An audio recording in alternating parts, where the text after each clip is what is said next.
Today we're going to go to a place that even the local indigenous people say that nobody has ever been. And it's starting off kind of weird. We drove on a road that was not on any map. And then when we got here, there was this wide clearing with broken truck and some equipment. And then the weirdest thing of all is a giant tunnel. Probably will see a big spider inside.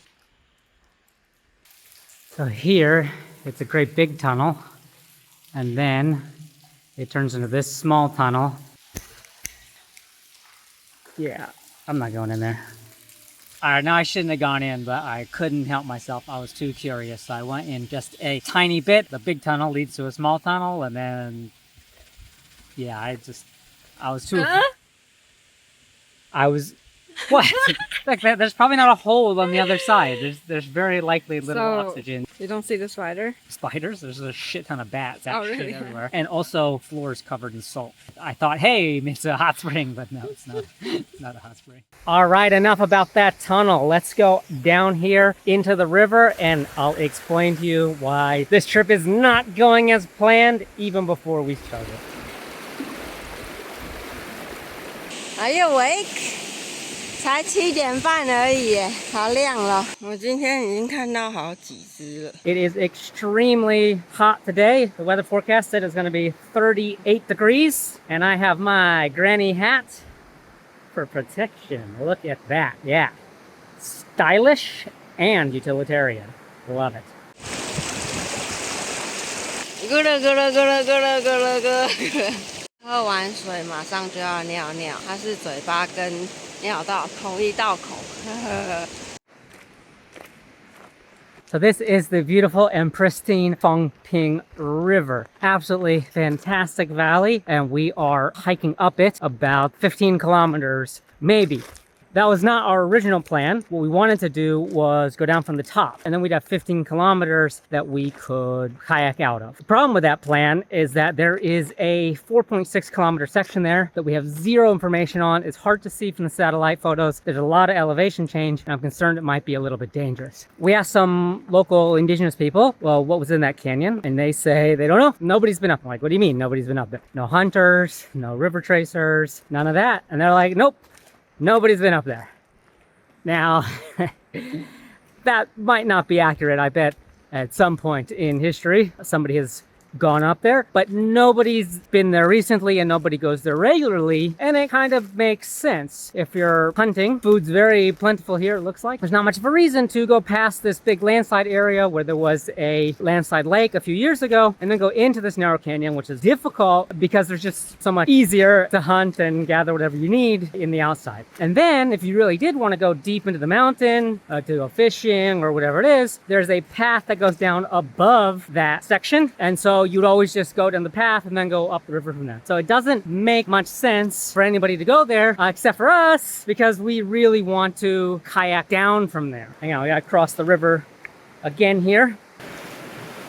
Oh, before I continue, I want to give a shout out to Wei Long, because his video, which I'll put a link to there, is how I found out about this place and saw that there was a way down so that we could kayak all the way out. So when I am river tracing, actually I don't really care that much about the difficulty and danger of the river, because the way that you stay safe when you're river tracing is to hike up the river, and whenever you get to a place that is too difficult or dangerous to go up, or if it would be too difficult and dangerous to come back down, then you just stop there. If it will be dangerous to go further or dangerous to come back, you just stop and you can turn around and you come back the way you came. And the thing that keeps you safe is just being responsible. Having good judgment, knowing your limits, that's what keeps you safe river tracing. And if you follow that, you can go up any river. You might not succeed, but you can go up any river. For canyoning or kayaking, it works a little bit different. Because you're going from the top down, you run into a serious risk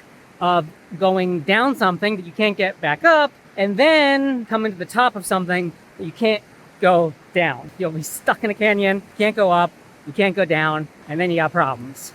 If you are a good canyoner, you can overcome any obstacle. And so for people like that, maybe it's not that big of a deal. However, I don't have very strong technical rope skills. Oh, you scared something and it made everything all wet. It ran up that, wow. Yachi just scared a fat deer, it looks like. Sorry, I get easily distracted out here in nature. So the original plan was to go down from the top, a little walking required. A guy who was coming with us, he left, so it was just 2 people, and he was the strongest rope skills out of all of us. So we changed it for safety reasons to come up from the bottom. Under normal circumstances, wouldn't be such a terrible plan, but the problem is I hate walking. And it's not simply that I'm lazy, because walking is a lot of effort. It's also that I'm an elitist snob. So after we started kayaking and pack rafting, I just felt like walking is something that you should only be doing if it's not possible to raft down. In this case, it's a little bit of a failure on our part because I walk so little. Now I also get very weak. And so walking is not easy. If you were to come in my house, the first thing you would see is a sign that says 能划船不用走路. That's how I feel. Walking in is semi-acceptable. Walking out, we don't do that anymore. 为什么突然变成爬山了? Can we go down now? Tell me. Really? Yeah. Ah. You just come here to enjoy the view.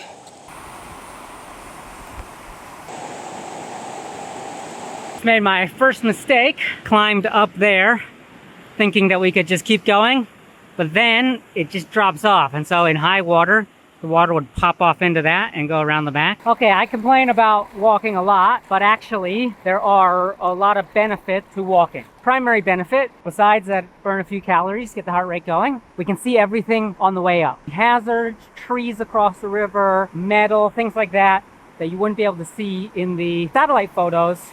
And the kind of stuff that changes year to year. Walking allows you to scout all the rapids before you go up, and so it really adds a very nice margin of safety. And so far, everything looks totally fine. We're gonna fly down this river. But we always knew this part was fine. The part we're concerned about is this 4.6 kilometers.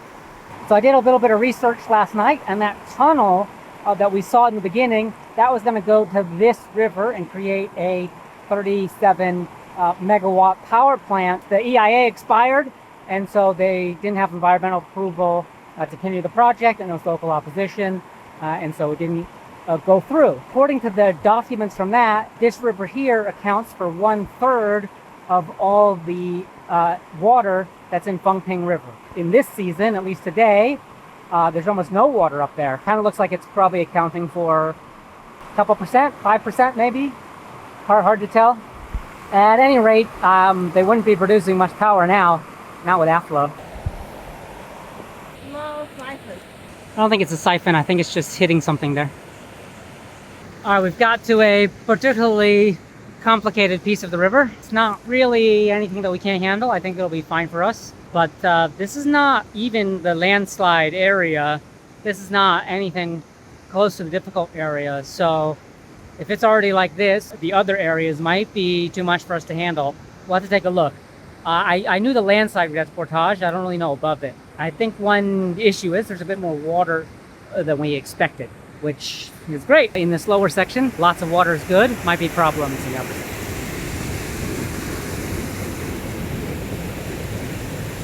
That one behind me is no good. It's probably runnable if it was near the city, but in this remote of an area, it's no good. Won't take that risk, and on the way back, we'll just walk around it, which is gonna suck because it's not easy to walk around.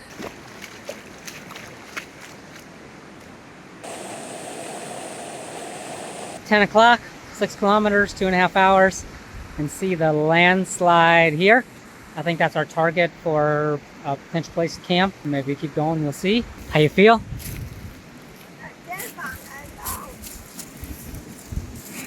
我在开肩。哎，舒服吗？ Oh my god.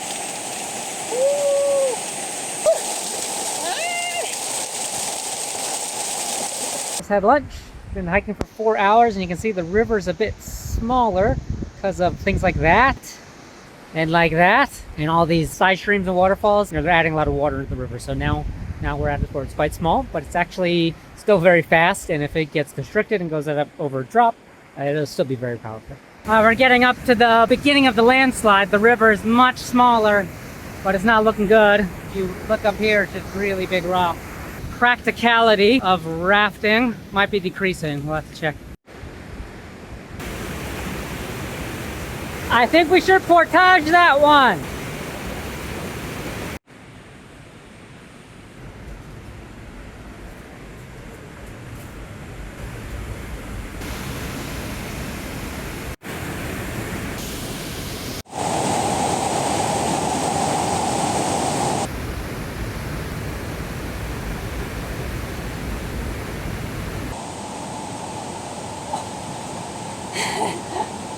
What kind of a route is this? I don't know. That's the same one that goes there, okay. Looks easy.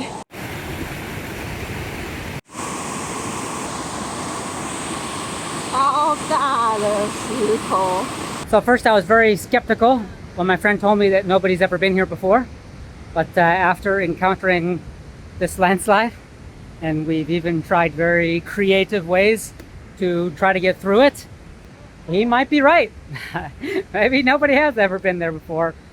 We saw a lot of footprints down there. We didn't see any footprints up here. And even just to get here required the use of a rope. To get further would require more equipment, maybe teams and drilling. Even lower water, you might be able to cross and do something else. But with safety in mind, I think that's as far as we're going today. The rocks here, these massive rocks are just too big, and then the whole thing is blocked by cliff on this side. Going down from the top with ropes wouldn't be that difficult, and we always knew that this place we wouldn't be able to kayak. A few kilometers above it, it seems like you might be able to, because even though it has like this elevation change, it's not a landslide, so the rocks aren't piled up. It should be like the bedrock, and pull drop should be very beautiful. Gonna have to wait to find out what's there. Are you glad we didn't come down from the top? That landslide was crazier than expected. I guess what happened is it blocked the whole river with these really big rocks, and then created a landslide dam. And I bet when that dam broke, carved a channel through the landslide instead of washing the landslide down and evening it out. All the small rock and the gravel got washed away, but like the big rocks stayed. It's 1 o'clock now. I think it'll just take us about 2 hours to get back, but we're gonna camp here anyway and maybe do some exploring in the side stream tomorrow. I never had so much time at a camp before. We just got here so early because we expected to go farther. There's no place to soak. Here it's a bit dangerous. You can't you won't just stay in one place. You'll go downriver, and downriver kind of sucks. So I just built a pool that we can soak in, ate a bunch of snacks because we have a lot more food than we need. Just relaxed. Now I think we can make some dinner. What's for dinner? Pao mian. The hiking classic, pao mian.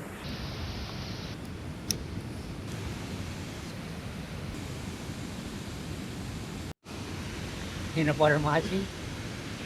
餐前点心 some protein. I like pao mian, but I don't eat it at home. So when I go camping, I have a chance to eat pao mian. 很好吃吗？很好吃。可是很烫啊。Powdered almond drink with some oil and then cook oats in it. This is our first time trying this. Sometimes we use powdered milk instead.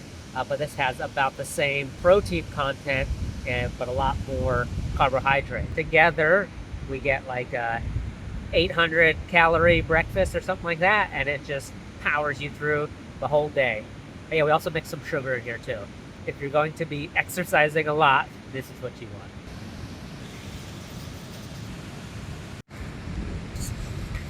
It's very hot. But energy all day. All right, a quick introduction to our gear before we set off. We have 2 pack rests. Yachi will be using Big Tongue. I'm going to be using Big Yellow. Mine has a waterproof zipper on it, and we can use that to fit all of the hiking gear and everything inside, where it will stay waterproof, but also it will lower the center of gravity on my raft and keep me very stable. That big hiking backpack that I was carrying, 60 or 70 liters, that's about the maximum you can fit into a boat like this because of how wide the metal rack is. So the PFD I'm wearing, this is the Waterfront SK100. I use it because it has a nice big pocket up here in the front where I can, keep a knife, a rope, carabiner, things like that. A knife, very important. If anybody, you're carrying a rope, you should have a knife with you. In case you get tangled up, you can cut it. Yachi's using the Earth River P10, which has a similar flotation to this, but it's much lighter, which makes it better for hiking in this kind of environment. We sell that one, and I'll put a link in the description where you can find it if you need a good PFD. What I'm wearing here is the Shao Amazon Swimming E, and this one is about 4 years old. I've worn it about 300 times, gone all around the world with it. The color has faded from being in the sun and in the washing machine so many times, but the elasticity of the fabric is still very, very good. It still blocks the sun. I think this is the best piece of functional wear that I've owned. It really does a good job of regulating temperature, and I probably would have died yesterday in the 38-degree sun hiking if I hadn't had this. So I'll also have a link down that in the bottom if you want some really good functional wear. I'll be using our new carbon fiber paddle. This is the carbon fiber blade and carbon fiber shaft. So this one's really nice. It's like 650 grams or something like this. It is obscenely light and it's very, very stiff. I like it. I have this set at a 30-degree angle, and so you get a bit more power out of it. It's a bit more natural movement, but that 30 degrees, it can put a little bit of strain on your wrist. So sometimes I want smaller. So for an adjustable angle, you just kind of go like this. This is a brand new paddle, carbon fiber bent shaft. The blade's also carbon fiber, we just painted it. This has an oval shaft and it's bent. So what that bend does, when you hold it, changes the angle of your wrist a little bit. So when we're paddling, it doesn't put as much strain on it, which is really important when you're a little bit older. Young people can use straight shaft, but I think once they're in your 30s, you better start using a bent shaft. Bent shaft carbon paddles in America are like $600, which I think is just insane. I have been working with the guys in the factory for the last year to prototype and build this one. Not for sale yet, but it will be soon at about half that price. And the reason we made it is to send to Rocky and his crew because they need so many paddles all around the world. And then these are just really good. I see a lot of people using rock climbing helmets while rafting. I just want to point out that these helmets are different than rock climbing helmets. The inside padding is different. It's made for impacts from different directions. And so I think it's pretty important that you have the correct helmet for rafting. So your head is the most important part of your body. So you should protect it with the correct helmet.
I had been less than an hour and we're already halfway back. So we're going to check out some of the side streams, see if maybe there's a waterfall up it. I didn't see anything on the satellite, but you never know.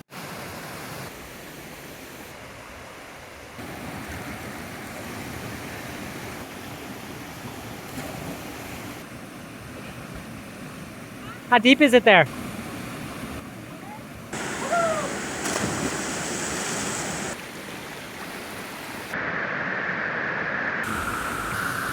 This place is pretty fantastic. I'm pretty satisfied with it. From the top, I can see there's another canyon, maybe another 100 meters up. I bet beyond that, there's another one. We just gotta be satisfied with this, otherwise we'll just keep going forever. Beautiful river, very clear water, and not that far from the main river. From here, all the way down is easy. So if you're kind of a beginner pack crafter, you could hike to here and play. And then from here all the way down, you wouldn't have to worry about too much stuff. Always scout, of course.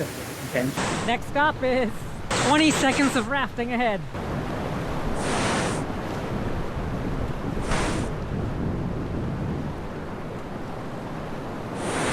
This is the river that they want to build the power plant in. So I guess if that is built, then this section we are now will be pretty much without water. Whoa, huge fish! Fish was big. Didn't take long. There's already this really cool canyon up there. She's trying to film the giant fish.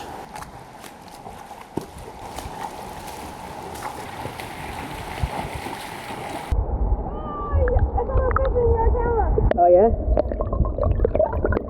Oh no, oh.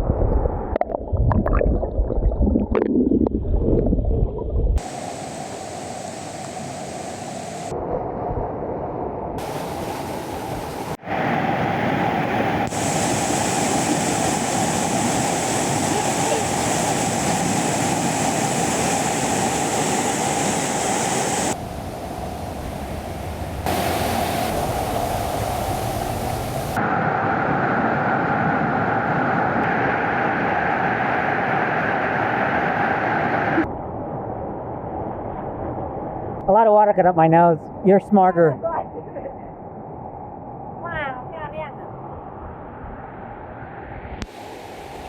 Am I gonna like go over anything? Nope. Big waterfall. Ah! All right, we made it back to the road. We traced up 3 rivers today, rafted 10 kilometers, and we still got to the road before 10. That's how fast we just fly down the river. I tried to make like a moving time lapse, so like to keep my head super stable and focus on something far in the distance, no matter which way the boat turned. I don't know if it worked or not. Hopefully it turned out really cool. If it did turn out really cool, that's probably what I'm showing on the screen right now. And if it turned out like crap, well, it took a lot of focus to do that, so I'm probably going to show it on the screen anyway, although I'm sure this kind of video will be much easier to film by just using a 360 camera and doing it all in post. But I hope you enjoyed this video and these beautiful places. I'm now going to go to Yuli and get some chorofu. Sweet.